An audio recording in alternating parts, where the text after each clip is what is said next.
In a quiet village nestled between rolling mountains lived a young man named Leo. At only 24, Leo's world was anything but quiet.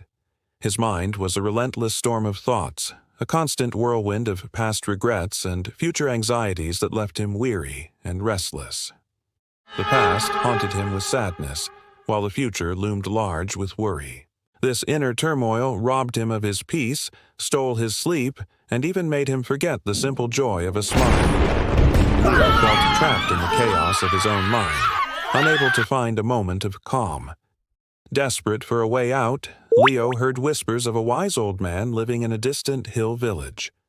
This man, once a renowned psychologist in the bustling city, had guided countless souls toward inner tranquility. Now, in his old age, he lived a simple life, close to the heart of nature. Hope flickered within Leo. He decided he must find this man. The journey was long and arduous. For days, Leo walked over rugged paths and through dense forests.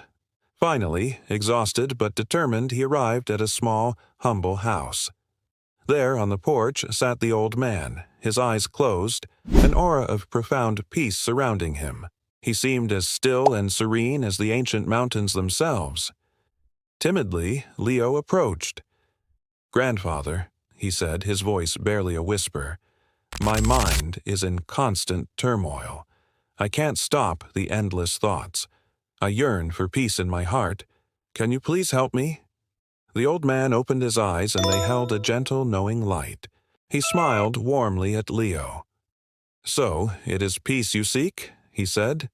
"Come with me. I have a small task for you." He led Leo to his backyard, where a small well stood. The old man drew water and filled a glass right to the very brim. It was so full that the slightest tremor would cause the water to spill over the edge. Handing the glass to Leo, he gave his instruction. "I want you to walk from here to the edge of the village and then return, but you must not spill a single drop of this water." Leo looked at the glass, then at the old man, a flicker of surprise in his eyes. But his determination was strong. He would do his best. Carefully, with both hands, he held the glass and began to walk. The path was anything but peaceful. It was narrow and bustling with village life. People hurried past, some even running. Shopkeepers loudly called out to customers, their voices mingling with the sharp barks of stray dogs. The air was thick with the sounds and energy of a lively community, but Leo saw none of it.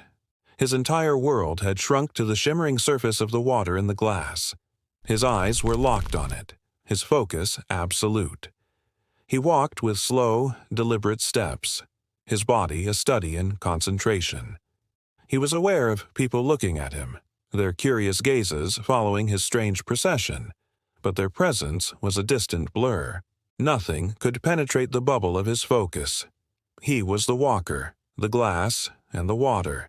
Nothing else existed in that moment.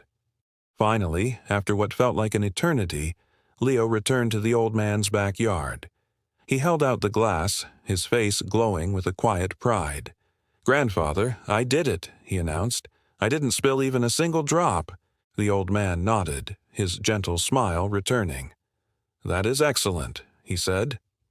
"But tell me, as you walked, did you see the children playing marbles by the side of the road? Did you hear the baker shouting about his fresh bread?" Leo blinked, taken aback. He searched his memory, but it was blank. "No," he replied, a note of confusion in his voice. "I didn't see or hear anything at all. My entire focus was on the glass and the water." The old man's smile widened. "And there," he said softly, "is the secret you've been searching for. It was never outside of you. It has always been within." He continued, "When your mind is completely absorbed in the present moment, there is no room for fear of the future or regret for the past. There is no space for confusion, no place for anxious thoughts to take root. In those moments you were walking. You weren't lamenting yesterday or worrying about tomorrow. You were simply here, now, and your mind became completely, naturally, quiet." A wave of understanding washed over Leo. The profound simplicity of the lesson struck him like a gentle dawn. This was the peace he had traveled so far to find. It wasn't a treasure to be discovered in a faraway land or a gift to be received from a wise master. It was a state of being, a quiet space that existed inside him all along, accessible only when he was fully present. Leo bowed his head, a deep sense of gratitude filling him. "Grandfather," he said, his voice filled with newfound clarity, "now I understand.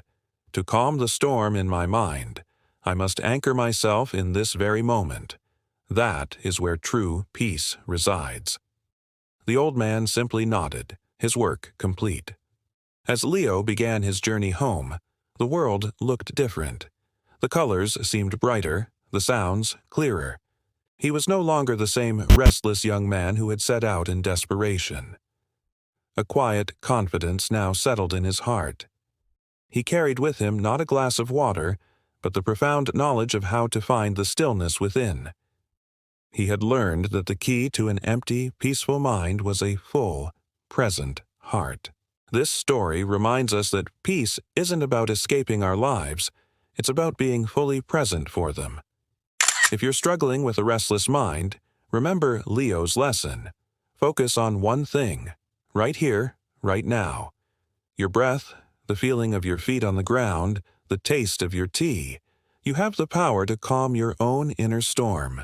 Thank you so much for joining me on this journey today. If this story resonated with you, please give this video a thumbs up, and don't forget to subscribe for more content to help you find peace and joy in your daily life. Until next time, be present and be well.